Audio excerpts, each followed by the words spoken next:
Hello friends, welcome back to Cosmopolitan Cornbread. So today I am sharing some canning with all of you. You may remember that a while back, or not too long ago, I ordered a whole bunch of onions from Asia Standard. And when I ordered them, I froze a ton of the onions so that I could, what I didn't tell you at the time, was freeze dry them in our new Harvest Right freeze dryer. However, I still had a whole bunch of onions. And so one of the recipes that I decided to do, a great way to use up a bunch of the onions, was French onion soup. So I actually canned this recipe a couple of days ago, and I filmed while I was canning it, but I didn't do any narration or anything like that. I didn't really talk while I was doing it because I was just trying to hurry up and get it done. And so I'm just going to share with you the process for this recipe. So to begin with, I need 8 pounds of peeled and thinly sliced onions. So I started off by weighing my onions, and pre-slicing and peeling and all of that, you'll want to start with around 9 pounds of onions. But then once you get done with the peeling and slicing and removing the ends and all of that, it takes you down right to about 8 pounds.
So now all of those onions went into a great big pot, and with the onions I added 8 tablespoons or a stick of unsalted butter. And then came the longest process of the entire recipe, and that was caramelizing the onions.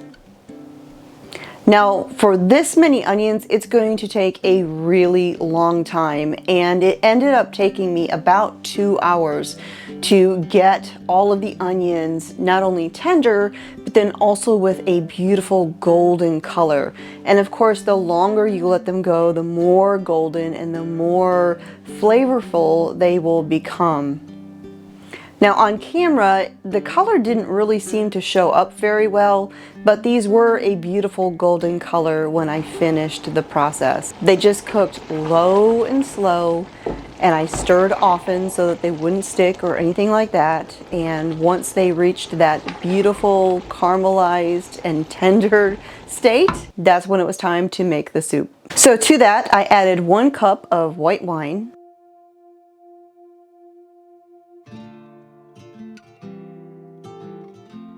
12 cups of beef stock,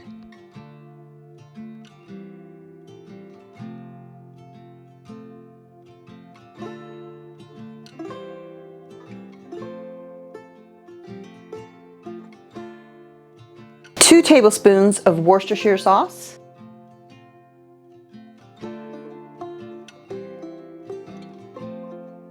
14 cloves of minced garlic,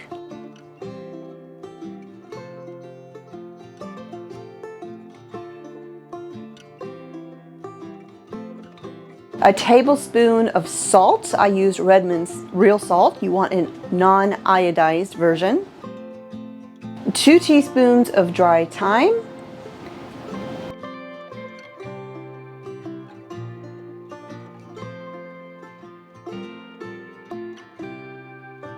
And 2 teaspoons of ground black pepper.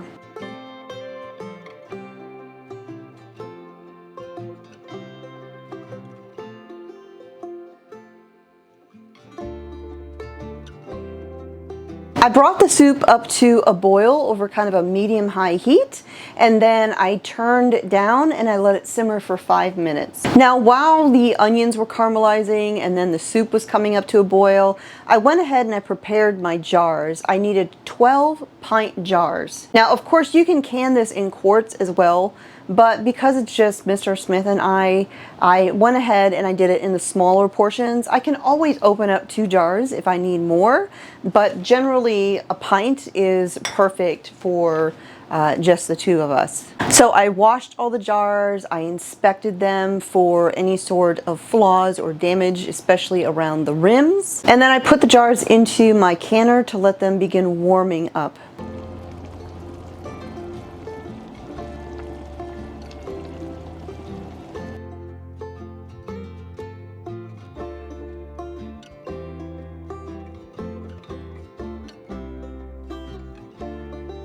So once the soup was done simmering for 5 minutes, I then divided all of the onions from the soup among all the jars. And of course I do it that way so that the onions are distributed equally as much as possible throughout all the jars of soup.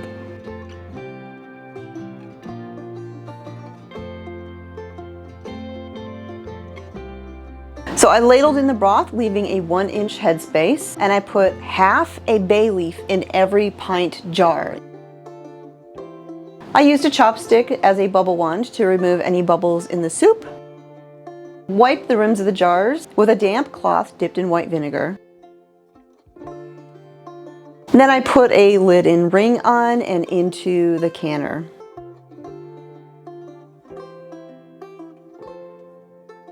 Now, of course, French onion soup is a low acid food, and so it needed to be processed in a pressure canner. The processing time for the French onion soup is 35 minutes for pints and 40 minutes for quarts at 10 pounds pressure. Of course, you want to adjust for your elevation, and I have an article that explains that on my website. I will put a link to that in the video description down below.